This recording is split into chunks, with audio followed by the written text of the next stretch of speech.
এই ভারতের জমিনে সূর্যকে ভগবান মানা হতো, চন্দ্রকে ভগবান মানা হতো, এই আগুনের পূজা করা হতো, সাপের পূজা করা হতো। গরুর তো পূজা আজকেও চলছে, সাপেরও চলছে, বাদরের পূজা, কুকুরের পূজা।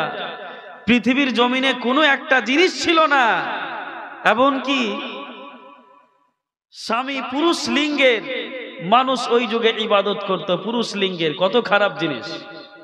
পৃথিবীর জমিনের কোনো এমন একটা জিনিস ছিল না যেটাকে তারা ভগবান বানায়নি। এই আল্লাহর জমিনে মানুষকে রেখে আল্লাহ এত কিছু নাজ নিয়ামত দেওয়ার পরে এই আল্লাহর জমিনে কত নাফরমানি, কত শিরকি কাজ হচ্ছিল, যার কারণে আল্লাহ রাব্বুল আলামিন আপনার জন্য, আমার জন্য, তত সারা ভারতবর্ষের মানুষের জন্য, হেদায়েতের জন্য, কল্যাণের জন্য, যাতে এখানে দ্বীনের, হেদায়েতের, ইসলামের, ঈমানের বাণী যেন প্রকাশ পায়। আল্লাহ রাব্বুল আলামিনের দেওয়া যেটা পথ, দ্বীনে ইসলাম, এই দ্বীনে ইসলামের রোশনি, এই দ্বীনে ইসলামের বাতি যেন হুজুর খাজা গরিব নওয়াজ আমাদের এই ভারতবর্ষের জমিনে নূরে হেদায়েতকে নিয়ে এসে আপনাদেরকে, আমাদেরকে, সকলকে দিতে পারেন। হুজুর খাজা গরিব নওয়াজ এই ভারতের জমিনে এসেছিলেন শুধু কারামত দেখাতে নয়, তিনি ভারতের জমিনে এসেছিলেন এই কারণে যেন হুজুর খাজা গরিব নওয়াজ আপনাকে মুশরিক থেকে, শিরকের মতো গুনাহ থেকে মুক্ত করে কামিল পারফেক্ট মুমিন বানিয়ে নামাজি বানাতে পারেন। হুজুর খাজা গরিব নওয়াজ এই জন্য এসেছিলেন যে আপনাকে কাফির মুশরিক থেকে মুমিন মুসলমান বানিয়ে আপনাকে যেন রোজাদার বানাতে পারেন। হুজুর খাজা গরিব নওয়াজ এই জন্য এসেছিলেন যেন আপনাকে সকল রকমের পাপাচার, ব্যভিচার থেকে যেন তিনি আপনাকে হজ্জমুখী করতে পারেন, আল্লাহ ভীরু করতে পারেন, শরীয়তের মুখ করতে পারেন, সিরাতে মুস্তাকিমের পথে যেন আপনাকে নিয়ে যেতে পারেন, আল্লাহর দিকে যেন নিয়ে যেতে পারেন, এক মহাসত্তার দিকে আপনাকে নিয়ে যেতে পারেন। এই নূরের বাতি, নূরের আলোকে নিয়ে তিনি এই পৃথিবীর জমিনে, ভারতবর্ষের জমিনে আল্লাহ রাব্বুল আলামিন তিনাকে পাঠিয়েছিলেন। আর আপনি আর আমি মনে করছি কি যে হুজুর খাজা গরিব নওয়াজের উর্স করার মানে হচ্ছে শুধু হুজুর খাজা গরিব নওয়াজের কারামত বয়ান করা। হুজুর খাজা গরিব নওয়াজ কারামত দেখিয়েছেন, কারামত দেখার প্রয়োজন ছিল বলে আজকের যুগে আপনার কারামত শুনে কোনো লাভ দিবে না। কি করবেন আপনি কারামত শুনে? হুজুর খাজা গরিব নওয়াজ এটা করেছেন, এটা করেছেন, এই কাজ করেছেন, এই কারামত দেখিয়েছেন, আপনার কি লাভ? এটা দেখিয়েছেন কাফির মুশরিককে, যেন ওই অলৌকিকতাটা দেখার পরে, এই মুআজিজা দেখার পরে, এই কারামতটা দেখার পরে, অলৌকিক ঘটনা, অলৌকিক জিনিস দেখার পরে সে যেন মহান সত্তাকে মেনে নিতে পারে, মহান সত্তার নিদর্শন যেন পেতে পারে। এই কারণেই তিনি কারামত দেখিয়েছেন। आम मुसलमान को करामत दिखा के क्या फायदा है? अगर आप पहले से ही मोमिन है, मुसलमान है, आपको करामत दिखाने की क्या जरूरत है? तो আপনার জন্য তিনি কারামত নিয়ে আসেননি। কারামত আপনার শুনে কোনো লাভ নেই। তিনি কারামত দেখিয়েছেন। কাকে দেখিয়েছেন? পৃথিবীরাজ কে দেখিয়েছেন, ওই যুগের বড় বড় পণ্ডিতদেরকে দেখিয়েছেন, ওই যুগের বড় বড় জাদুকরদেরকে দেখিয়েছেন। কেন দেখিয়েছেন? যেন তিনি কারামত দেখে এটা প্রমাণ করতে পারে যে আমি আল্লাহ পাকের তরফ থেকে প্রেরিত, আল্লাহ পাকের তরফ থেকে আসা একজন মখলুক এবং আল্লাহর ওলি। তোমাদের সকলকে আমি এই শিরক আর পাপাচার থেকে মুক্তি করার জন্য আমি তোমাদের কাছে এসেছি মহান সত্তার তরফ থেকে। ওই জন্য আমি যে কাজগুলো করছি সত্য, আর এই অলৌকিকতাটা হচ্ছে আমার প্রমাণ, আমার প্রুফ। কিন্তু আমরা এগুলোর মানে বুঝি না। হুজুর খাজা গরিব নওয়াজের লাইফ হিস্টরি পড়ার পরে, ওনার লাইফ হিস্টরি থেকে যেই সব জিনিসগুলো আমাদের জানার প্রয়োজন, সেই সকল জিনিসগুলো আমরা জানি না। তিনি কোনো জীবনে এক ওয়াক্তের নামাজ ছাড়েননি, তিনি কোনো জীবনে একটা রোজা ছাড়েননি। হুজুর খাজা গরিব নওয়াজের ব্যাপারে বলা হয়েছেন তিনি এশার নামাজের উজুতে ফজরের নামাজ পড়েছেন দীর্ঘ 40 বছর পর্যন্ত। সুবহানাল্লাহ পড়েন, সুবহানাল্লাহ পড়েন। এশার নামাজের উজুতে ফজরের নামাজ পড়েছেন 40 বছর। তিনি ছিলেন হুজুর খাজা গরিব নওয়াজ। তার মানে কি বোঝা গেল? যে তিনি এশার নামাজ পড়ে ফজর পর্যন্ত ঘুমাতেন না, আল্লাহর ইবাদত করতেন। আর ঘুমালেও বসে বসে ঘুমাতেন, কারণ বসে বসে ঘুমালে উজু ভেঙে যায় না। সম্মানিত সুধী আমার, হুজুর খাজা গরিব নওয়াজের লাইফ হিস্টোরি আমরা শুনবো, তিনার জীবনী আমরা শুনবো, অবভিয়াসলি শুনবো। কিন্তু তিনার জীবনী থেকে, তিনার লাইফ হিস্টোরি থেকে আমরা কি শিক্ষা পেলাম? তিনি কেন ভারতে আসলেন? কি এমন জিনিসের প্রয়োজন পড়লো যে আল্লাহ রাব্বুল আলামিন তিনাকে ভারতের জমিনে পাঠালেন? তিনি চাইলে নিজের দেশে থাকতে পারতেন, তিনি চাইলে নিজের দেশে বড় আল্লাহর ওলি হয়ে থাকতে পারতেন। কারণ হুজুর খাজা গরিব নওয়াজ যেই যুগে জন্মগ্রহণ করেছিলেন, ওই যুগে তিনার থেকে বড় বা তিনার সমতুল্য বা তিনার থেকে বড় যেমন বাদশাহ হারুন রশিদ, তিনার থেকে বড় উসমান হারুনি, তিনার পীর ও মুর্শিদ, তিনি ছিলেন বড় আল্লাহর ওলি। তো ওলির কমই ছিল না। হুজুর খাজা গরিব নওয়াজ আসলেন কেন তাহলে আমাদের ভারতে? এই জিনিসগুলো আপনাদেরকে আমাদেরকে জানতে হবে। তার লাইফ হিস্টোরি থেকে আমাদেরকে কিছু শিক্ষা নিতে হবে। আসুন, আমার বক্তব্য এখনো শুরু হয়নি, আমি শুরু করছি। তার পূর্বে আপনাদেরকে আমি একটু ক্লিয়ার করি। আপনারা মনোযোগ সহকারে শুনবেন না উঠে যাবেন? বলেন, শুনবেন তো? ইনশাআল্লাহ শুনবেন। আর যদি না শুনেন তাহলে হাদিস কোরআনের কথা বলে আমি চলে যাব। কারণ হুজুর খাজা গরিব নওয়াজের লাইফ হিস্টোরি শুনে পড়ে আপনি যদি কিছু শিক্ষা না নিতে পারেন, তাহলে আপনার জীবনে এই উরুস করে আর জালসা করে তিনার লাইফ হিস্টোরি শুনে কোনো লাভ দিবে না। কিছু শিক্ষা নিতে হবে, কিছু শিখে যেতে হবে তিনার লাইফ হিস্টোরি থেকে। ইনশাআল্লাহ আমরা শুনে যাব। আসুন, মহাবিশ্বের মহাগ্রন্থ আল কোরআনুল কারীম থেকে আমি আপনাদের সম্মুখে একটি আয়াত তেলাওয়াত করেছি। মহান আল্লাহ রাব্বুল আলামিন মহাসত্তা পবিত্র কোরআনুল কারীমের মধ্যে এই সমস্ত ওলিদের ব্যাপারে আল্লাহ রাব্বুল আলামিন পবিত্র কোরআনে একটা আয়াত নাজিল করলেন। আল্লাহ বলছেন, আলা, খবরদার, হুঁশিয়ার হয়ে যাও, সাবধান হয়ে যাও। ইন্না আউলিয়া আল্লাহ, নিশ্চয়ই যারা আল্লাহর ওলি, লা খাউফুন আলাইহিম, তাদের জন্য কোনো রকমের ভীত নেই, তাদের জন্য কোনো রকমের ভয় নেই। ওয়ালা হুম ইয়াহজানুন, আর তারা কখনো গমগীন হবে না, তারা কখনো পারিশান হবে না, তারা কখনো শর্মিন্দা হবে না, সেটা দুনিয়াতে হোক কিংবা আখেরাতে হোক।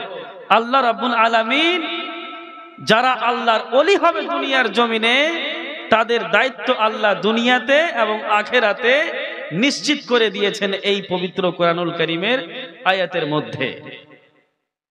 এবার আল্লাহর ওলি বলে কাকে, এটা জানতে হবে।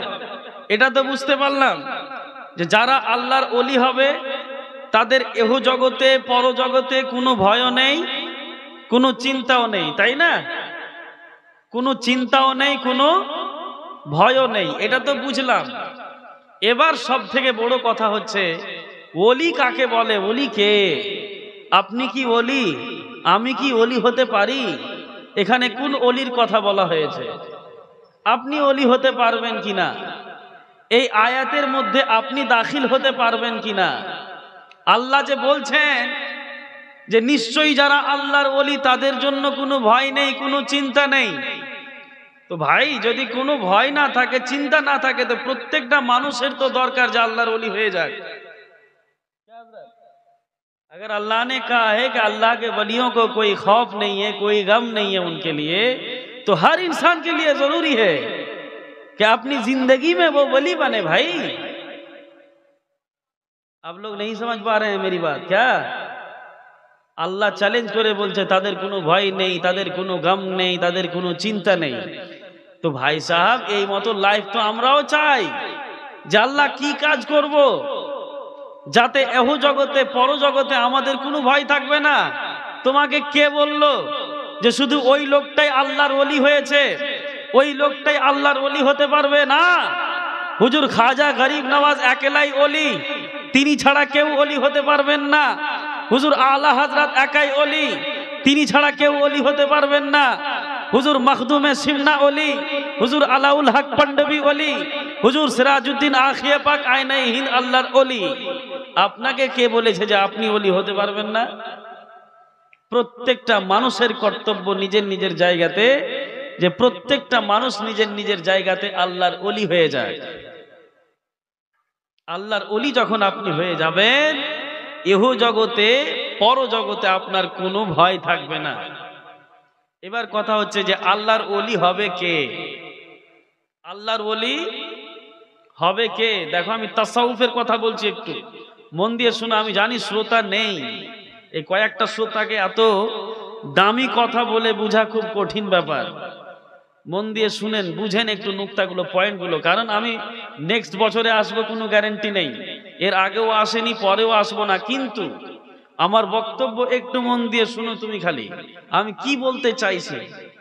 তোমাকে যদি আল্লাহ অল্পটুকু জ্ঞান দিয়ে থাকে আর শুধু খিচড়ি খাওয়া উরুস যদি না করে থাকো, শোনার জন্য যদি করে থাকো, তাহলে বুঝাচ্ছে শুনো, তোমাকেও আল্লাহর ওলি হতে হবে, তুমিও আল্লাহর ওলি হতে পারবা। ওলি বলা হয় সেই লোকটাকে, যেই লোকটা তার ইচ্ছা আকাঙ্ক্ষা, আমার সাথে বলেন, তার ইচ্ছা আকাঙ্ক্ষা যত কিছু আছে সমস্ত জিনিসকে আল্লাহর উপরে ভেড়ে দিয়েছে, আল্লাহর উপরে ছেড়ে দিয়েছে, শরীয়তের উপরে ছেড়ে দিয়েছে। শরীয়ত যদি বলে যে ইয়েস, তুমি বলবা ইয়েস। শরীয়ত যদি বলে নো, তুমি বলবা ইয়েস নো। শরীয়ত যেই কাজটা তোমাকে করতে বলেছে তুমি করো, শরীয়ত যেই কাজটা থেকে তোমাকে দূরে থাকতে বলেছে তুমি সর্বদা ওই কাজ থেকে দূরে থাকো। আমর বিল মারুফ নেহি আনিল মুনকার, শরীয়ত যেটা করার আদেশ দিয়েছে সেই কাজটা করো, যেই কাজগুলো থেকে বিরত থাকতে বলেছে সেই কাজগুলো থেকে বিরত থাকো, তুমিও আল্লাহর ওলি হতে পারবে। তুমিও আল্লাহর ওলি হতে পারবে। তুমি কেন হতে চাও না আল্লাহর ওলি? আল্লাহর ওলি তো সেই ব্যক্তি যেই ব্যক্তি 5 ওয়াক্তের নামাজ কায়েম করবে। তুমি আল্লাহর ওলির জীবনী শুনছো সারা জীবন, তোমার জীবনে 1 ওয়াক্তের নামাজ নেই, তুমি আল্লাহর ওলি হবা কি করে? তুমি আল্লাহর ওলি শুনে করবাটা কি? হুজুর খাজা গরিব নওয়াজ, যার উর্সে আপনি বসে আছেন আজকে এখন, তিনি বলছেন 4 শ্রেণীর মানুষ হতভাগা। কয় শ্রেণীর মানুষ বলেন? আমি বুঝাতে পারছি আপনাদেরকে? কষ্ট হচ্ছে না তো ভাই? যেই মানুষের উরুসে এসেছেন, হুজুর খাজা গরিব নওয়াজের উরুসে এসেছেন, তাই না? তিনি বলছেন 4 শ্রেণীর মানুষ ক্ষতিগ্রস্ত। কয় শ্রেণীর? 4 শ্রেণীর মানুষ ক্ষতিগ্রস্ত। তার মধ্যে 1 শ্রেণীর মানুষ হচ্ছে সেই লোকটি ক্ষতিগ্রস্ত যেই লোকটি গুনাহ করছে সব সময় গুনাহ করছে, মানে নামাজ রোজা নেই, হজ যাকাত নেই, নেক আমল নেই, গুনার পরে গুনাহ করছে, আর ও মনে মনে ভাবছে যে আল্লাহ আমাকে ক্ষমা করে দিবে। কথা বুঝতে পারছেন? আল্লাহর কসম খেয়ে বুকে হাত দিয়ে বলেন তো, কোনটা লোকের মনে এই কামনা নেই? সবাই আপনারা গুনাহ করছেন, আমরা সবাই গুনাহ করছি, আর আমরা মনে মনে ভাবছি কি, আরে আমরা তো জান্নাতে যাবই, আমাদের তো ওই পীর সাহেব আছেন, আমাদের তো উরুস আছেন, আমরা এটা করি, আমরা ওটা করি। আর দিনের পর দিন তুমি মিথ্যা বলছো, নামাজ ছাড়ছো, চুগলি করছো, গীবত করছো, দিনের পর দিন তুমি জেনা করছো, দিনের পর দিন তুমি মদ খাচ্ছো, দিনের পর দিন তুমি কত রকমের বেহায়াই গুনাহ করছো। যেই লোকের উর্সে তুমি এসে বসে আছো, ওই লোকটা বলছো তুমি ক্ষতিগ্রস্ত, তো ওই লোকের উর্সে এসে কোনো লাভ দিবে তোমার? আমার কাছে ক্লিয়ার কথা ভাই। জালসা জীবনী করো, উরুস করো, তবে উরুস করার পিছনে একটা কেন্দ্র থাকতে হবে, একটা মাকসাদ থাকতে হবে। সেই মাকসাদটা কি, সেই উদ্দেশ্যটা কি? সেটা হচ্ছে এই যে যেই লোকটার উরসের জন্য আমরা এখানে বসে আছি, যেই লোকটার লাইফ হিস্টোরি আমরা শুনছি, ওই লোকটা কিভাবে জীবন যাপন করেছে, ওইভাবে জীবন যাপন করে আমরাও যেন তিনার মতো আল্লাহর ওলি হতে পারি। সুবহানাল্লাহ পড়ে। এই কনসেপ্ট কারো আছে এখানে? ও আল্লাহর ওলি হুজুর গরিব নওয়াজ হয়েছেন শুধু খাজা মঈনুদ্দিন চিশতি, সারা জীবন উনি ওলি হয়ে থাকবেন, আপনি হবেন না? আপনাকে কে মানা করেছে ওলি হতে? আপনাকে কি কেউ বলেছে যে আপনি ওলি হতে পারবেন না? প্রত্যেকটা মানুষের কর্তব্য যে আমরা যখন হুজুর খাজা গরিব নওয়াজের লাইফ হিস্টোরি পড়ব, তিনি যেই যেই কাজগুলো করে, যেই যেই জিনিসগুলো বিরত থেকে, যেই যেই আদেশগুলো পালন করার কারণে, যেই স্যাক্রিফাইস করার কারণে তিনাকে আল্লাহ এত বড় মর্যাদা দিয়েছেন যে আল্লাহ রাসূল সাল্লাল্লাহু তাআলা আলাইহি ওয়াসাল্লামের দরবারে যখন হুজুর খাজা গরিব নওয়াজ নিজের পীর ও মুর্শিদ উসমান হারুনির সাথে যখন হজ করতে গেলেন, হজ করতে গিয়ে উসমান হারুনি কাবার সামনে হুজুর খাজা গরিব নওয়াজকে নিয়ে দাঁড়িয়ে আছেন, আল্লাহর কাছে দোয়া করছেন, আল্লাহ এই যে মঈনুদ্দিন চিশতিকে দিয়েছি আল্লাহ তুমি একে কবুল করে নাও। আল্লাহ রাব্বুল আলামিনের তরফ থেকে গায়বী আওয়াজ আসলো, হে উসমান হারুনি, এই মঈনুদ্দিন হাসানকে আমি কবুল করে নিয়েছি। সুবহানাল্লাহ পড়েন। ওখান থেকে আসার পরে রওজায়ে রাসূলে আসলেন। রওজায়ে রাসূলে আসার পরে আল্লাহর রাসূল সাল্লাল্লাহু তাআলা আলাইহি ওয়াসাল্লামের রওজায় আবার ওই আল্লাহর রাসূলকে বলা হলো, ইয়া রাসূলুল্লাহ, ইয়া হাবিবাল্লাহ, নবী গো, আপনার দরবারে এই মঈনুদ্দিনকে আমি রেখে দিলাম, কবুল করে নেন। হযরতে হুজুর খাজা গরিব নওয়াজ রাদিয়াল্লাহু তাআলা আনহু রওজায়ে রাসূলের মধ্যে বসে আছেন পার্শ্বে। বসে থাকতে থাকতে থাকতে থাকতে তিনার চোখে ঘুম চলে আসলো। যেমনি তিনি একটু ঘুমিয়েছেন, আল্লাহর রাসূল সাল্লাল্লাহু তাআলা আলাইহি ওয়াসাল্লাম হুজুর খাজা গরিব নওয়াজের স্বপ্নে আসলেন, তিনার খেয়ালে আসলেন। জোরে বলেন সুবহানাল্লাহ। আর বললেন, মঈনুদ্দিন তুমি আজমির চলে যাও। জোরে বলেন সুবহানাল্লাহ। হুজুর খাজা গরিব নওয়াজ চোখ খুললেন, চিন্তায় চিন্তিত হলেন, আল্লাহ আল্লাহর রাসূল আমাকে আজমির যেতে বলল, আজমির কোথায়? কারণ আজমির হিন্দুস্তানে ছিল, আর তিনি ছিলেন সিজিস্তানের লোক, তিনি ছিলেন সানজারের লোক। তিনি কিভাবে চিনতেন আজমির কোথায় আছেন? তিনি চিন্তায় চিন্তিত হয়ে গেলেন। তিনি আবার ঘুমিয়ে পড়লেন। আল্লাহর রাসূল সাল্লাল্লাহু তাআলা আলাইহি ওয়াসাল্লাম আবার তিনার স্বপ্নে এসে বললেন, তুমি হিন্দুস্তানের সরজমিনে চলে যাও। জোরে বলেন না সুবহানাল্লাহ। হুজুর খাজা গরিব নওয়াজকে আল্লাহ রাব্বুল আলামিন এই হিন্দুস্তানের জন্য, ভারতের জন্য পাঠিয়েছেন, এবং আল্লাহর রাসূল একটা সার্টিফিকেট লিখে দিলেন, একটা সনদ লিখে দিলেন, মঈনুদ্দিন যাও, তুমি ভারতের সমস্ত ওলিদের ওলি হয়ে থাকো। জোরে বলেন সুবহানাল্লাহ। কিয়ামত পর্যন্ত তিনি ভারতবর্ষের সমস্ত ওলিদের ওলি হয়ে থাকবেন তিনি। সম্মানিত সুধী আমার, হুজুর খাজা গরিব নওয়াজ রাদিয়াল্লাহু তাআলা আনহু আব্বা জানের নাম ছিল গিয়াসউদ্দিন। কি নাম ছিল বলেন? গিয়াসউদ্দিন। সৈয়দনা হুজুর গিয়াসউদ্দিন রাহমাতুল্লাহ তাআলা আলাইহি হুজুর গৌসে পাকের বাবা ছিলেন। তিনিও ছিলেন ওই যুগের ওলিয়ে কামিল। জোরে বলেন সুবহানাল্লাহ। তিনার আম্মা জানের নাম হচ্ছে উম্মুল ওয়ারা, এবং তিনার নামের সাথে সাথে আবার মাহে নূরও বলা হয়। উম্মুল ওয়ারা,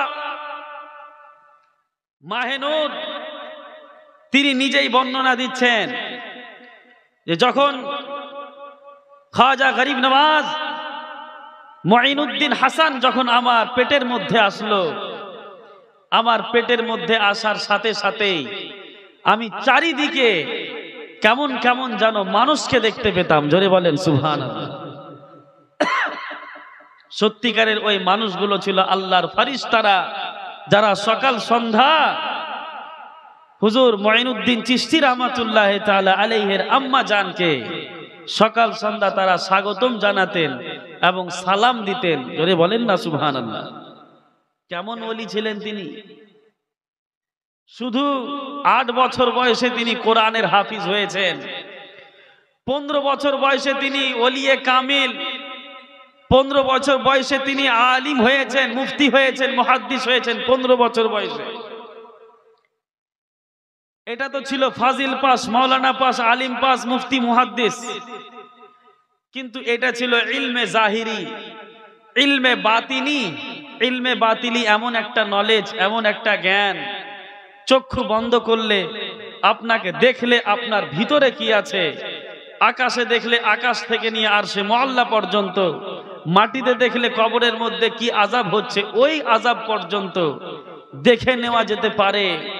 এটাকে বলে ইলমে তাসাব্বুফ, এটাকে বলে ইলমে বাতিনি। এই ইলমে বাতিনির জ্ঞান অর্জন করার জন্য তিনি অনেক শাইখের কাছে গেলেন।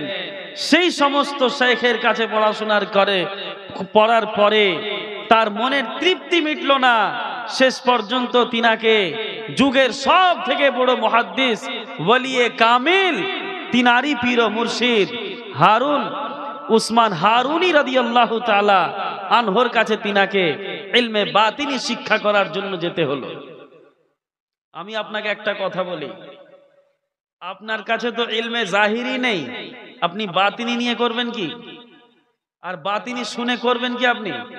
আপনি উজু করতে জানেন না, গোসলের ফরজ জানেন না, নমাজে কত রেকাত নমাজ আপনি জানেন না, নমাজের তরিকা বুঝেন না, কিভাবে পেচ্ছাব করতে হবে আপনি জানেন না, কিভাবে ঘুমাতে হবে জানেন না, খাওয়ার পরে কি দোয়া করতে হবে আপনি জানেন না, কয় রেকাত ফরজ নামাজ আপনি ওটাও জানেন না। তারপরে যদি আপনি বলেন যে না আমি কারামত শুনবো, তো কারামত শুনে করবেন কি আপনি গো? যেগুলো জিনিস প্রয়োজনীয় সেটা আগে জানতে হবে। হুজুর খাজা গরিব নওয়াজ, তিনার বাবা মা কেমন ছিল, তিনি কেমন ছিলেন, 15 বছর বয়সে তিনি আলিম, হাফিজ, মুহাদ্দিস, মুফতি হয়ে গিয়েছেন। তারপরে ইলমে বাতিনি হাসিল করার জন্য উসমান হারুনির কাছে তিনি গিয়েছেন। আর একদিন নয়, 2 দিন নয়, আল্লাহর ওলি তিনি এমনি এমনি হয়ে যান না। 21 বছর পর্যন্ত তিনি উসমান হারুনির দরবারে থেকেছেন, তিনার দাসত্ব করেছেন, তিনার খাদিম হয়ে থেকেছেন। জোরে বলেন সুবহানাল্লাহ। 21 বছর পর্যন্ত হুজুর খাজা গরিব নওয়াজ রাদিয়াল্লাহু তাআলা আনহু ভারতের সরজমিনে আসলেন। তিনার সাথে তিনার হামরাহ এবং খাদিম হিসাবে 40 জন সাথী সঙ্গীকে নিয়ে আসলেন। তিনি 40 জন সাথী সঙ্গীকে নিয়ে তিনি ভারতের সরজমিনে তিনি পা রাখলেন, কদম রাখলেন। ভারতের সরজমিনে যখন তিনি কদম রাখলেন, পা রাখলেন, সেই সময়ে ভারতের পূর্ব, পশ্চিম, উত্তর, দক্ষিণ থেকে নিয়ে প্রত্যেকটা জায়গাতে কোণে কোণে, তখন এই পাকিস্তান, আপনার শ্রীলঙ্কা, আফগানিস্তান, বাংলাদেশ, এই সব কিছু একটাই জায়গাতে ছিল, এগুলো বন্টন পরে হয়েছে। ওই টাইমে যখন হুজুর খাজা গরিব নওয়াজ এই ভারতের সরজমিনে পা রেখেছেন, ওই টাইমে আল্লাহ ডাকার কেউ ছিল না, 2-1 জন মুসলমান ছিল কেউ। হুজুর খাজা গরিব নওয়াজ নিজের হিকমত দিয়ে, নিজের প্রজ্ঞা দিয়ে, নিজের কারামত দেখে এই ভারতবর্ষের জমিনে 90 লক্ষর চেয়ে মানুষকে মুসলমান বানিয়েছেন। জোরে বলেন সুবহানাল্লাহ। কতজন মানুষকে? 90 লক্ষ মানুষকে। 90 লক্ষ এখানে আছে, 90 লক্ষ মানুষকে তিনি নিজের হাতে মুসলমান করেছেন। এমনি এমনি নয়। আজকে কিছু মানুষ বলে আল্লাহর ওলিদের মাজারে যাব না, দরবারে যাব না, মুঈনুদ্দিন চিশতির নাম নিব না, আল্লাহর ওলিদেরকে মানতেই চাই না। তাদেরকে জিজ্ঞাসা করো, ভাই তোমার বাপ দাদা যে মুসলমান হয়েছে না, ওই খাজা মুঈনুদ্দিনের জন্যই মুসলমান হয়েছে, নাহলে আজকে কাফির মুশরিক হয়ে থাকতা। কথা ভুল বললাম কি? এই পান্ডুবার সরজমিনে যখন হুজুর আলাউল হক পান্ডবী রহমাতুল্লাহ তাআলা আলাইহি যখন আসলেন, এই পান্ডুবার জমিনে চারিদিকে পূজারি এবং পণ্ডিতদের কারখানা লেগেছিল চারিদিকে। হুজুর জালালউদ্দিন তাবরেজি রহমাতুল্লাহ আলাইহিকে ওই পণ্ডিতেরা, সাধুরা মারার জন্য কত পদক্ষেপ নিয়েছে। এই সব জায়গাতে তাদেরকে থাকতে হয়েছে, এই সব জায়গাতে তারা দ্বীনের দাওয়াত দিয়েছেন। আজকে আমাদের ভারতবর্ষের জমিনে আজকে আমরা পাকিস্তানে থেকে, বাংলাদেশে থেকে, শ্রীলঙ্কায় থেকে, আফগানিস্তানে থেকে, ভারতবর্ষে থেকে যদি আমরা নিজেকে মুসলমান বা মুমিন বলে দাবি করতে পারছি, তো ওর শুধু একটাই হচ্ছে কারণ, সেই কারণটা হচ্ছে হুজুর খাজা গরিব নওয়াজ মুঈনুদ্দিন চিশতি রাদিয়াল্লাহু তাআলা আনহুর মারহুনে মিন্নাত। জোরে বলেন সুবহানাল্লাহ। তিনি যদি আজকে ভারতের সরজমিনে ইসলামের দাওয়াত আর তাবলীগ না করতেন, তাহলে আজকে আমরা নিজেদেরকে মুসলমান বলে দাবিও করতে পারতাম না। তিনি সর্বপ্রথম মানুষ। তিনার আগেও সাহাবায়ে কেরাম অনেক লোক এসেছেন, কিন্তু ওই মতো মুসলমান বানাতে পারেননি। 2, 4 জন 5 জন এই মতো হয়েছে। কিন্তু আল্লাহ রাব্বুল আলামিন কিয়ামত পর্যন্ত এই দুনিয়াতে আর কোন নবী পাঠাবেন না। আগের যুগে যে নবীগুলো ছিল, আমাদের পূর্ববর্তী যে নবীরা ছিল, একজন নবী আসতেন, তারপরে অন্য নবী আসতেন, আবার অন্য নবী আসতেন, নবীর পর নবী আসতেই থাকতেন, রসুলের পর রসুল আসতেই থাকতেন। কিন্তু এই উম্মতের শেষ নবী জনাবে মুহাম্মদুর রাসূলুল্লাহ সাল্লাল্লাহু তাআলা আলাইহি ওয়াসাল্লাম চলে এসেছেন। তিনার পরে আর কোন নবী আসবেন না কিয়ামত পর্যন্ত। তারপরেও না, নবী আসবেই না। তিনি খাতামুন নবিয়্যিন, খতম, মোহর লাগিয়ে দিয়েছেন নবুয়তের। আর কেউ নবী হতে পারে না। তো এবার তাহলে এই দ্বীনের কাজটা করবে কে? এই ইসলামের প্রচার প্রসার করবে কে? এই দ্বীনের তাবলীগ করবে কে? নবী রাসূল যে আসবেন না, আল্লাহর রাসূল সাল্লাল্লাহু তাআলা আলাইহি ওয়াসাল্লাম ওই কথাটাকেই বলেছেন, উলামা উম্মতি কা আম্বিয়ায়ে বনি ইসরাইল। আমার উম্মতের যারা ওলি হবে, আমার উম্মতের যারা আলিমে দ্বীন হবে, তারা বনি ইসরাইলের নবীদের সমান হবে। জোরে বলেন সুবহানাল্লাহ। মানে বনি ইসরাইলের নবীরা যেই মতো সারা বিশ্ব জুড়ে, সারা পৃথিবী জুড়ে যেখানে যেখানে যেই নবীকে আল্লাহ পাঠিয়েছেন, দ্বীনের দাওয়াত দিয়েছেন, তাবলীগ করেছেন, তাওহীদের দাওয়াত দিয়েছেন, সেই রূপ এই উম্মতিতেও কিয়ামত পর্যন্ত আল্লাহর তরফ থেকে পাঠানো লোক তো থাকবে, কিন্তু নবী থাকবে না, কারণ নবীর দরজা বন্ধ। ওই নবীর জায়গাতে যুগের পর যুগ, যুগের পর যুগ, যুগের পর যুগ, কালের পর কাল কাটতে থাকবে। আর এই মতো আল্লাহ রাব্বুল আলামিন একজন একজন করে আল্লাহর ওলিকে পাঠাবেন, আর ওই ওলির দ্বারা আল্লাহ রাব্বুল আলামিন সারা পৃথিবীতে ইসলামকে বাস্তবায়ন করবেন। জোরে বলেন সুবহানাল্লাহ। সম্মানিত সুধী আমার, কিয়ামতের পূর্বে আল্লাহর রাসূল বলছেন, কিয়ামতের পূর্বে ইমাম মেহেদী আসবেন, হযরত ঈসা আলাইহিস সালাম আসবেন।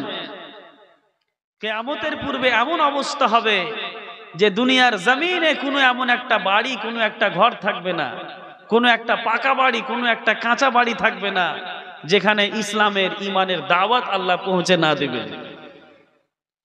হুজুর খাজা গরিব নওয়াজ রাদিয়াল্লাহু তাআলা আনহু এই যখন ভারতের সরজমিনে আসলেন, দ্বীনের খাতিরে রিওয়ায়াতের মধ্যে এসেছে যে ভারতে আসার সময় হুজুর খাজা গরিব নওয়াজ রাদিয়াল্লাহু তাআলা আনহুর পায়ের জুতা ছিল না। পায়ে জুতা ছিল না। তিনি হাঁটার কারণে, বেশি হাঁটার কারণে, এক জায়গা থেকে অন্য জায়গা হেঁটে যাওয়ার কারণে তিনার পায়ে ছালা পড়ে গিয়েছিল, তিনার পা রক্তাক্ত হয়ে গিয়েছিল, জখমি হয়ে গিয়েছিল। আপনি স্যাক্রিফাইস করছেন দ্বীনের জন্য? আপনি কি করছেন? আপনি 5 ওয়াক্তের নামাজটাই কায়েম করতে পারেন না।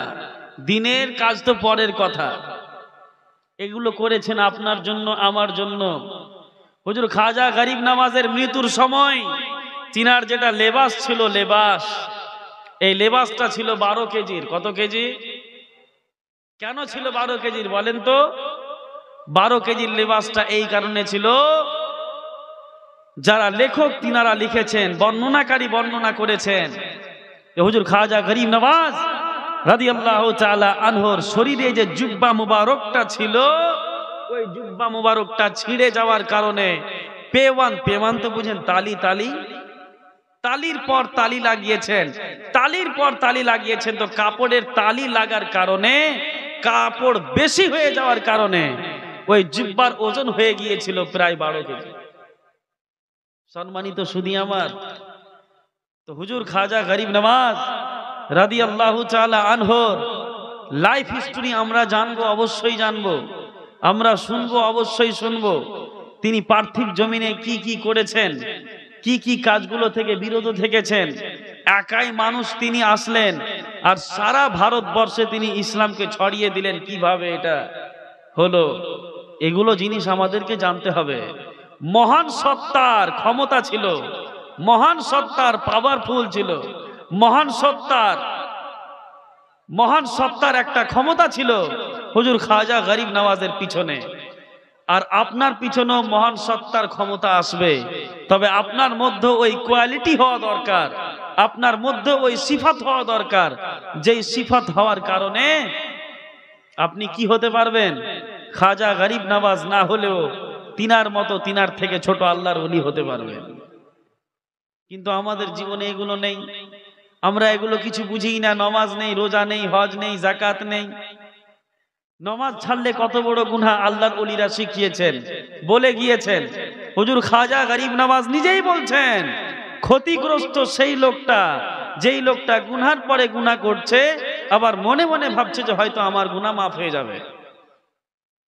আর আপনি আমি এই কাজটাই করছি, তো আপনাকে আমাকে তো উনি ক্ষতিগ্রস্ত বলেছেন, তো উনার লাইফ হিস্টরি থেকে উনার কথার উপরে যদি আমল করতে না পারলাম, তো উনার জীবনী শুনে কোনো লাভ দিল? বলেন, কোনো লাভ দিল না। সম্মানিত সুধী আমার, কিয়ামতের দিনটা কত ভয়ানক হতে পারে ছোট্ট একটা বর্ণনা দিয়ে আমি আপনাদেরকে শোনাই। তার পূর্বে আসুন একবার প্রাণ খুলে দুরুদে পাক পড়ে নিন। আল্লাহুম্মা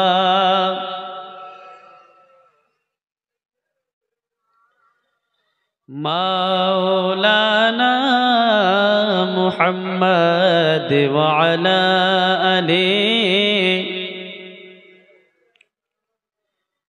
মাওলানা মুহাম্মদ। কিয়ামতের দিনটা কেমন হবে?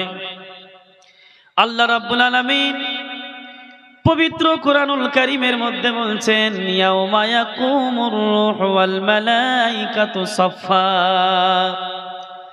লা ইয়াতাকাল্লামুনা ইল্লা মান আযিনা লাহুর রাহমানু ওয়া ক্বালা সাওয়াবা।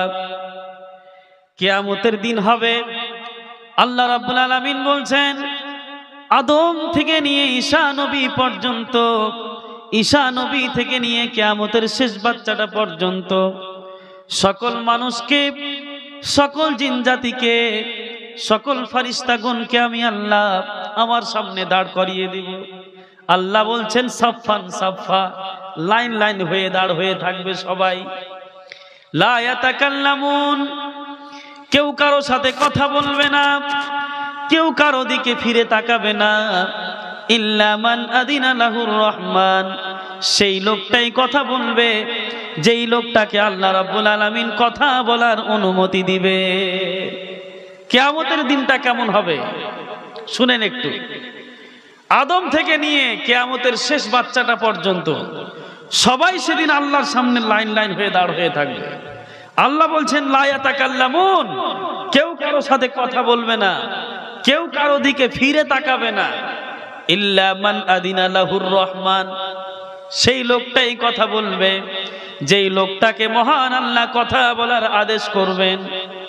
যেমন আপনি থাকবেন, আমি থাকবো, সবাই থাকবে। আর সেই দিনটা কেমন হবে? আল্লাহ রাসূল বলছেন, তারুজুল মালাইকাতু ফি ইয়াউমাইযিন কানা মিকদারুহু 50 আলফা সানা।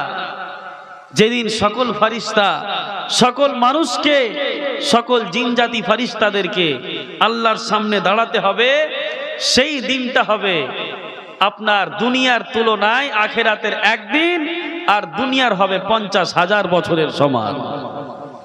50,000 বছরের সমান হবে একটা দিন। সেই দিন আপনি কিছু খেতেও পাবেন না, আপনি কিছু পান করার জন্য জল পাবেন না, আপনি বসতেও পাবেন না, আপনি কোনো ছায়াও পাবেন না। সেদিন যে সেদিন আপনাকে কেউ হেল্প করবে না। আল্লাহ কোরআনে বলছেন, ইয়াউমা ইয়াফিরুল মারউ মিন আখি ওয়া উম্মিহি ওয়া আবি ওয়া সাহিবাতিহি ওয়া বানি। কিয়ামতের দিনে আল্লাহ বলছেন, আল্লাহ এগুলো বুঝতে শিখেন।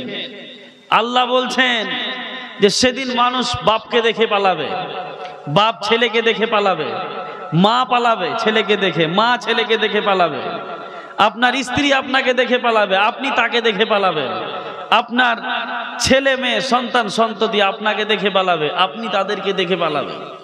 কিয়ামতের দিনটা কত ভয়ানক হবে। কেন? শুধু এই কারণে একে অপরকে দেখে পালাবেন যে আজকে যদি পরিচয় দিয়ে দিই তাহলে হয়তো আমার কাছ থেকে একটা নেকি ধার চেয়ে নেবে। কি বুঝতে পারলেন? কিয়ামতের দিনটা কত ভয়ানক হতে পারে, কিয়ামতের দিনটা কত ডেঞ্জার হতে পারে। আল্লাহ রাব্বুল আলামিন প্রত্যেকটা মানুষকে দাঁড় করবেন, সবাই লাইন লাইন হয়ে দাঁড় হয়ে থাকবে। আল্লাহ রাব্বুল আলামিন বলবেন, ইকরা কিতাবাকা কাফা বিনাফসিকা লিয়াউমা আলাইকা হাসিবা। বান্দারে 60 বছরের জীবন দিয়েছিলাম, 70 বছরের জীবন দিয়েছিলাম, 100 বছরের জীবন দিয়েছিলাম রে বান্দা। দুনিয়ার জমিনে যা কিছু চেয়েছো সব কিছু দিয়েছি, যা কিছু চাইতে পারো নাই তাও দিয়েছি বান্দা। দুনিয়ার জমিনে কতটুকু আমি আল্লাহ আমার ইবাদত করেছো, কতটুকু আমার নাফরমানি করেছো, আমি আল্লাহ তোমার প্রত্যেকটা আমলের কথা গুনে গুনে তোর নামে আমলের ডায়েরির মধ্যে লিপিবদ্ধ করে রেখেছি। আল্লাহ বলবেন আপনাকে। আল্লাহ কোরআনে বলেছেন, ওয়া কুল্লা শাইইন আহসাইনাহু কিতাবা। আদমের সন্তান, তুমি গুনাহ করে ভুলে গিয়েছো, কিন্তু আমি আল্লাহ তোমার প্রত্যেকটা আমলের কথা গুনে গুনে গুনে গুনে আমি আল্লাহ লিখে রেখেছি। আল্লাহ বলছেন কিয়ামতের দিন হবে, আপনি দাঁড়াবেন, আমি দাঁড়াবো, সবাই দাঁড়িয়ে থাকবো আল্লাহর সামনে লাইন লাইন হয়ে। আল্লাহ আপনাকে আপনার নামে আমলের ডায়েরি দিবেন। আল্লাহ বলবেন, ইকরা কিতাবাক কাফা বিনাফসিকা আল-ইয়াউমা আলাইকা হাসিবা।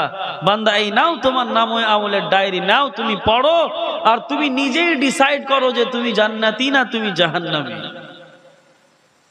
কথা বুঝতে পারছেন আমার?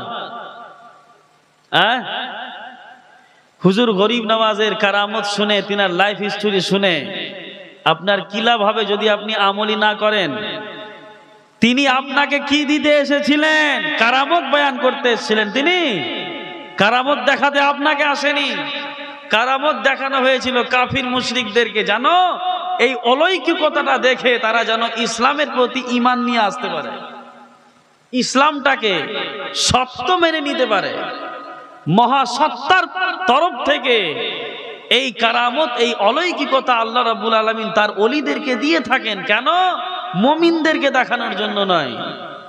মুমিনদেরকে দেখানো হবে কি কোরআনের আলো, মুমিনদেরকে দেখানো হবে কি হাদিসের বাণী, মুমিনদেরকে দেখানো হবে সিরাত, মুমিনদেরকে দেখানো হবে আল্লাহর রাসূল সাল্লাল্লাহু আলাইহি ওয়াসাল্লামের আদর্শ।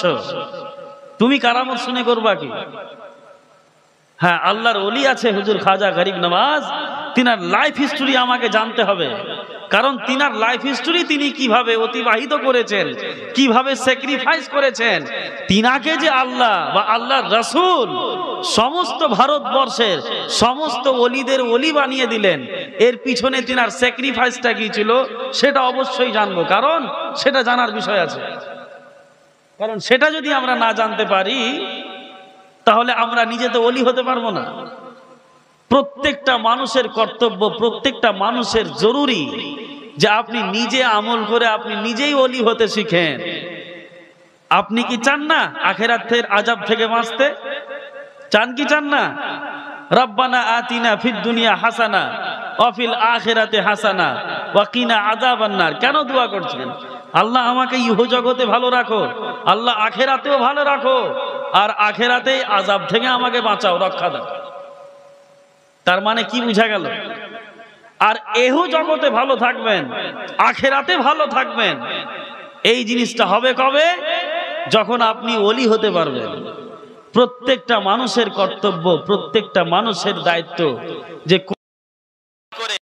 হাদিসের বাণীকে নিজের আইডিয়াল মনে করে, রাসূলুল্লাহ সাল্লাল্লাহু আলাইহি ওয়াসাল্লামের চরিত্রকে আদর্শ মনে করে নেক আমল করে প্রত্যেকটা মানুষ যেন নিজের নিজের জায়গাতে ওলি হয়ে দুনিয়া ছেড়ে যেতে পারে। নইলে কি আপনি কি মনে ভাবছেন যে এমনি এমনি জান্নাতে চলে যাবেন? এত জান্নাতে যাওয়া এত সহজ নাই সম্মানিত সুধী আমার। কিয়ামতের দিনটা হবে অনেক ভয়ানক। ওলিদের কারামত আমরা শুনবো, ওলি হচ্ছেন হক, ওলিদের কারামত হক। এই ভারতের সরজমিনে যদি আল্লাহর ওলিরা না আসতেন তাহলে আজকে আমরা নিজেদেরকে মুমিন মুসলমান বলে দাবি করার কিছুই থাকতো না আমাদের কাছে। আমরা আজকে নিজেদেরকে মুসলমান বলে দাবি করতে পারছি, এর সব থেকে বড় কারণ হচ্ছে আল্লাহর ওলিরা এই ভারতের সরজমিনে এসে তারা দ্বীনের তাবলীগ করেছেন, তাওহীদের দাওয়াত দিয়েছেন। আর এটাই ছিল তাদের মাকসাদ এবং এটাই ছিল তাদের মেন হাদাফ, এটাই ছিল তাদের মেন টার্গেট। কারামত দেখানো নয়। বারবার বলছি, আমি কথাটাকে রিপিট করছি। আল্লাহর ওলি হুজুর খাজা গরিব নওয়াজ এসেছেন ভারতের সরজমিনে আপনাকে কোরআন শিখাতে, আপনাকে হাদিস শিখাতে, আপনাকে আল্লাহ রাসূলের চরিত্র শিখাতে, আপনাকে আল্লাহর রাসূলকে আইডিয়াল হিসাবে মানার জন্য, এই জিনিসগুলো শেখানোর জন্য তিনি এসেছিলেন। কিন্তু আপনি কি করছেন? কোরআন ছেড়ে দিয়েছেন, হাদিস ছেড়ে দিয়েছেন, নেক আমল ছেড়ে দিয়েছেন, সব কিছুকে ছেড়ে দিয়ে যেই লোকটা এসেছিল ওই লোকটার ব্যাপারে আপনি শুধু খালি শুনছেন। তো ওই লোকটা তো নিজেই খুশ হবেন না, ওই লোকটা তো নিজেই আপনাকে বলবেন যে আরে পাগলেরা, আমি খাজা গরিব নওয়াজ, আমি তোদের কাছে হাদিস নিয়ে এসেছিলাম, আমি তোদের কাছে ইসলামের বাণী নিয়ে এসেছিলাম, তোদের কাছে আল্লাহর কোরআন নিয়ে এসেছিলাম, তোদের কাছে আমি অলৌকিকতা নিয়ে এসেছিলাম। এই সমস্ত জিনিসগুলো দেখে, এই সমস্ত জিনিসগুলো দিয়ে তোরা যেন আল্লাহ ভীরু হতে পারিস, আল্লাহর কাছে যেন পৌঁছতে পারিস। কিন্তু তোরা করলি কি? হাদিস ছেড়ে দিলেন, কোরআন ছেড়ে দিলেন, নেক আমল ছেড়ে দিলেন, সব কিছু ছেড়ে দিয়ে যেই লোকটা এসেছিলেন ওই লোকটা এসে কি কি কারামত দেখিয়ে গিয়েছেন ওগুলোই আপনি শুনে চলে গেলেন। কি লাভ হলো আপনার? আমার কথা বুঝতে পারছেন? হ্যাঁ, সকাল হবে গীবত চালু হয়ে যাবে আবার। জালসা শোনার মানে হচ্ছে এটাই। আজকে যদি হুজুর খাজা গরিব নওয়াজ এখানে থাকতেন আর তিনার যদি কারামত বয়ান করতেন আপনি, তিনি খুশি হতেন? আপনার মনে কি হচ্ছে তিনি খুশি হতেন? তিনি কখনোই খুশি হতেন না। তিনি আপনাকে একটা চড় মেরে বলতেন, পাগল, এই কারামতটা আমি দেখিয়েছিলাম এই কারণে যেন কাফির মুশরিকেরা এই অলৌকিকতাটা দেখার পরে আমার প্রতি ঈমান নিয়ে আসে, আল্লাহর প্রতি ঈমান নিয়ে আসে, কোরআনের প্রতি ঈমান নিয়ে আসে, তাদের কাছে যেন মহাসত্তার সত্যতাটা যেন প্রুফ হয়ে যায়, প্রমাণিত হয়ে যায়। এই কারণেই কারামত দেখিয়েছিলাম। তুমি কি করবা কারামত নিয়ে? তোমার কাছে হাদিস আছে, তোমাকে কোরআন দিয়েছে, তোমাকে সিরাতে মুস্তাকিম দিল, তোমাকে আল্লাহকে চিনালো, তোমাকে রাসূলকে চিনালো, তোমাকে সব কিছু দিয়ে গেল, ওই কাজগুলো করো। আমার কথার মানে হচ্ছে এটাই, অন্য কিছু না। কথা বুঝতে পারছেন? সম্মানিত সুধী, একটু মন দিয়ে ভাবেন। জ্ঞানী গুণী সমাজ যদি হয়ে থাকেন তাহলে বুঝতে পারবেন। আর যদি খিচড়ি খাওয়াই শুধু আপনাদের মাকসাদ থাকে তাহলে কিন্তু আমার কথা বুঝতে পারবেন না। আমি এখনো বললাম, এর আগেও বলেছি, আবার ক্লিয়ার করছি কথাটাকে, যে কারামত আপনার জন্য আমার জন্য নয়। কারামত আল্লাহর ওলিরা দিয়েছেন, দেখিয়েছেন। ওই অলৌকিকতাটা কাফির মুশরিকদেরকে দেখিয়ে যেন সত্যতাটাকে প্রমাণ করতে পারে। আল্লাহর ওলিরা আপনাকে যেটা দিয়েছে, আমাকে যেটা দিয়েছে সেটা হচ্ছে কোরআন, আমাকে আপনাকে যেটা দিয়েছে সেটা হচ্ছে হাদিস, আমাকে আপনাকে যেটা দিয়েছে সেটা হচ্ছে রসুলের নির্দেশ, আপনাকে আমাকে যেটা দিয়েছে রসুলের আদর্শ। যদি বলেন সুবহানাল্লাহ। এই রসুল বলে গিয়েছেন, দুনিয়ার জমিনে কোন মহিলার মধ্যে যদি শুধুমাত্র 4টি গুণ থাকে, আমি নবী ওই মহিলাকে দুনিয়াতে জান্নাতের গ্যারান্টি দিয়ে দিলাম। কয়টি গুণ বলেন? বলবেন না? কথা বলেন একটু, কয়টি গুণ? একবার জোরে বলেন তো দেখি সুবহানাল্লাহ। আরো একটু জোরে বলেন সুবহানাল্লাহ। শুনতে ভালো লাগছে আপনাদের? মন থেকে বলছেন? আলহামদুলিল্লাহ পড়েন তো। আলহামদুলিল্লাহ। এই রসুল শিখিয়েছেন, হাদিস শিখিয়েছেন। এই খাজা গরিব নওয়াজ আপনাকে ওই একদাস ছেড়ে ভারতের সরজমিনে দিল্লির সরজমিনে আজমির শরীফে তিনি কারামত দেখার জন্য আসে নাই। এখানে মাইক আমার ভিডিও রেকর্ডিং হচ্ছে, তিনি কারামত দেখার জন্য আসে নাই। আল্লাহর রাসূলের এই বাণী আপনার কাছে পৌঁছে দিতে এসেছিলেন, যেই বাণী আল্লাহর রাসূল সাল্লাল্লাহু তাআলা আলাইহি ওয়াসাল্লাম বলেছেন, যদি কোনো মহিলার মধ্যে 4টি গুণ থাকে, আমি নবী সেই মহিলাকে দুনিয়াতেই জান্নাতের গ্যারান্টি দিয়ে দিব।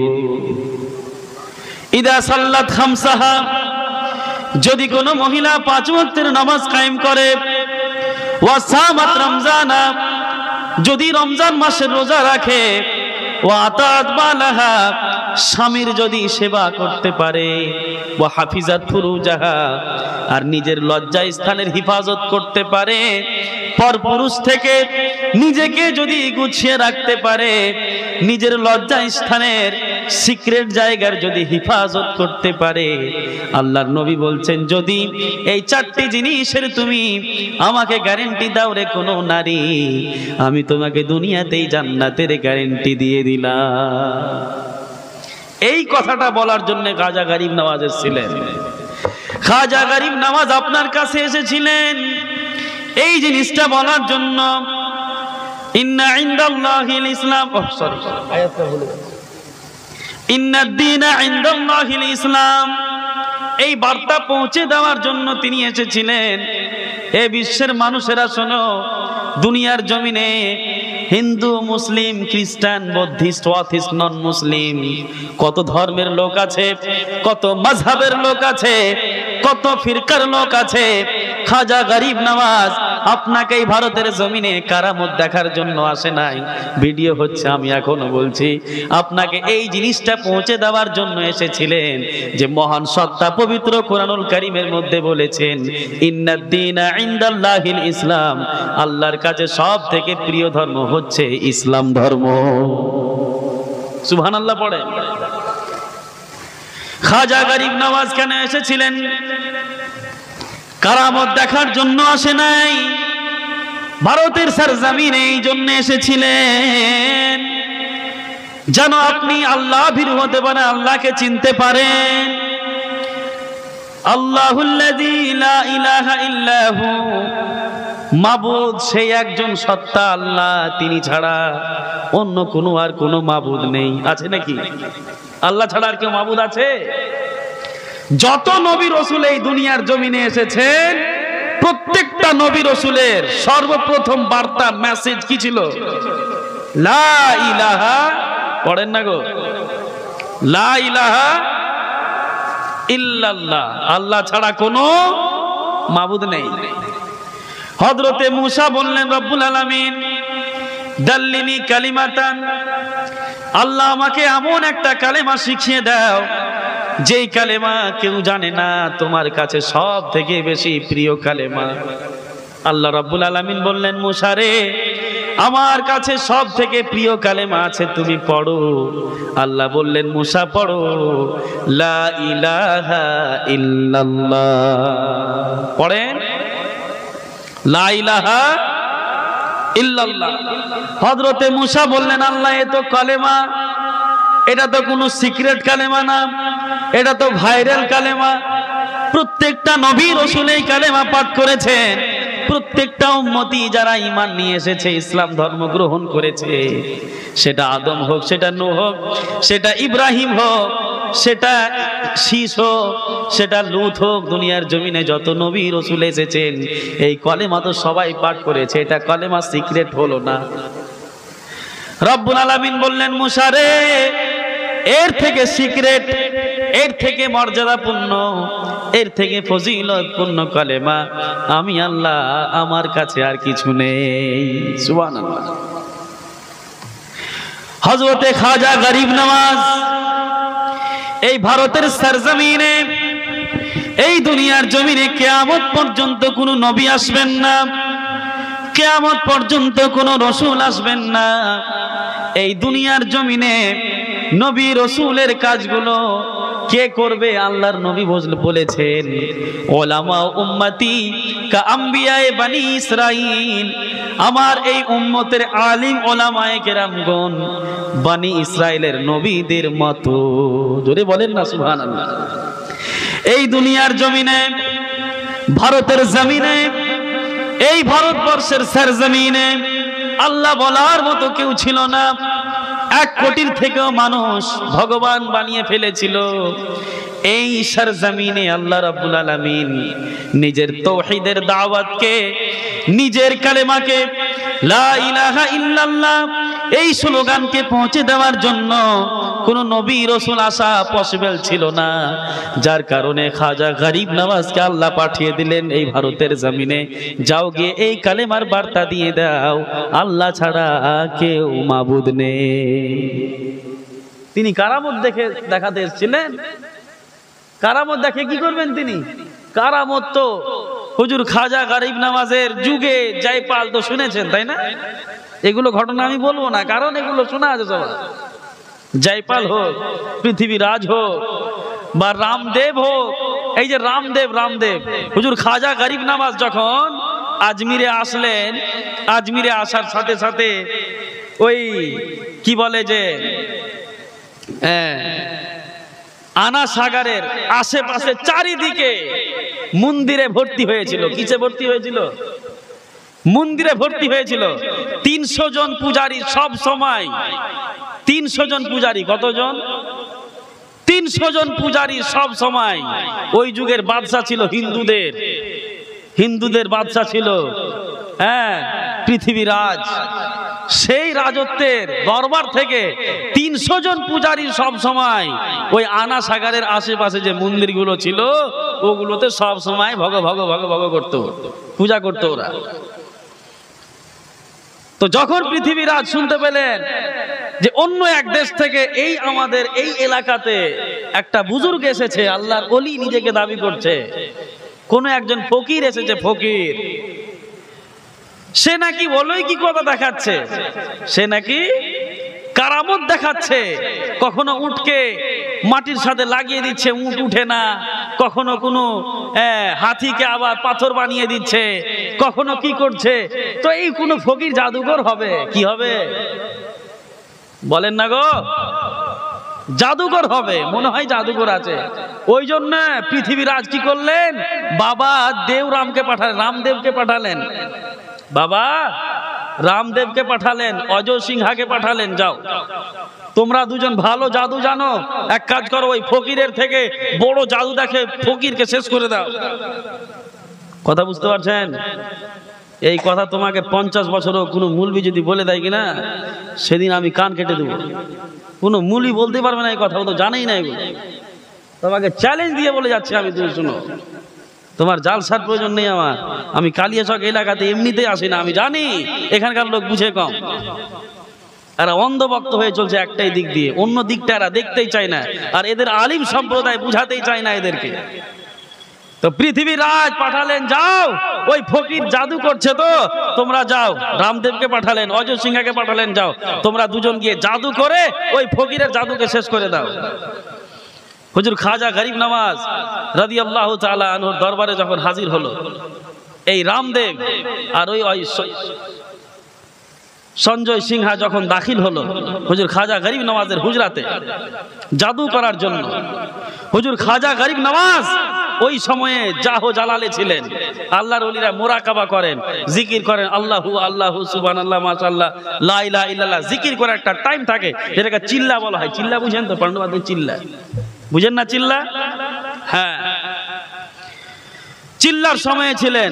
এমন তো অবস্থাতে এরা দুজনে গিয়ে কটু কথাতে কথা বললেন, বাজে ভাষাতে।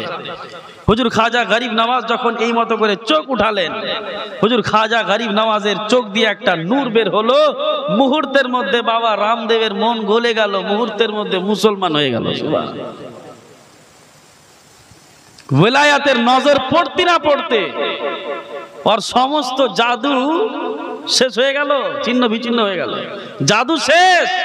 এবং কি ওই রামদেব বাবু যে হিন্দুদের পণ্ডিত ছিল এবং জাদুঘর ছিল, হুজুর খাজা গরিব নওয়াজের মেন মুরিদ হয়ে গেল। সুবহানাল্লাহ। কি হয়ে গেল? মেন মুরিদ হয়ে গেল খাজা গরিব নওয়াজের। সম্মানিত সুধী আমার, ওখানে ছিল। যখন এই পৃথিবীর রাজ এগুলো দেখলো, তখন কি করলো? এক কাজ করো, এই ফকির এই যে এত কে নিয়ে আর মুরিদ পুরিদকে নিয়ে বসে আছে, তো এক কাজ করো, এই আনা সাগরের পানি বন্ধ করে দাও, চারিদিকে পাহারা লাগিয়ে দাও। চারিদিকে পাহারা লাগিয়ে দেওয়া হলো। কি কারণে? এই দরবেশকে, এই ফকিরকে আর সাথী সঙ্গীকে এক কিঞ্চিত পরিমাণ কেউ পানি দিবা না খেতে। ঠিক আছে, তাই করা হোক। পানি বন্ধ করে দেওয়া হলো।